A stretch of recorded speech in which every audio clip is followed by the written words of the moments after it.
Hi friends, இன்றைக்கி நம்ம மனிதனுடைய பிஹேவியரை பற்றி பார்க்க போகிறோம். அதாவது ஹியூமன் பிஹேவியரை பற்றி பார்க்க போகிறோம். அதாவது மனுஷனை ஒரு கடைக்கு போகிறான், ஒரு பொருளை வாங்குகிறான்.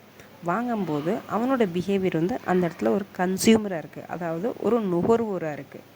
அதே கன்சியூமர் ஒரு பொருளை ப்ரொடியூஸ் பண்ண போனால் அந்த இடத்துல அவருடைய மைண்ட் செட் அவரோட பிஹேவியர் ஒரு ப்ரொடியூசராக இருக்குது. அப்போ நுகர்வோராக போகும்போது அவரோட மனநிலை எப்படி இருக்குது? ஒரு பொருளோட விலை கம்மியாக எதிர்பார்க்குது. அவரோட பிஹேவியர், அவரோட மைண்ட் செட் எதை எதிர்பார்க்குது? விலை கம்மியாக இருக்கிற மாதிரி எதிர்பார்க்குது.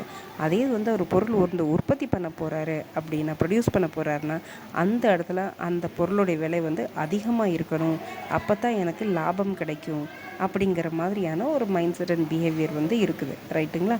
அப்போ இந்த மாதிரி மனுஷனுடைய பிஹேவியர் இடத்துக்கும் சூழலுக்கும் தகுந்த மாதிரி மாறிக்கிட்டே இருக்கும்.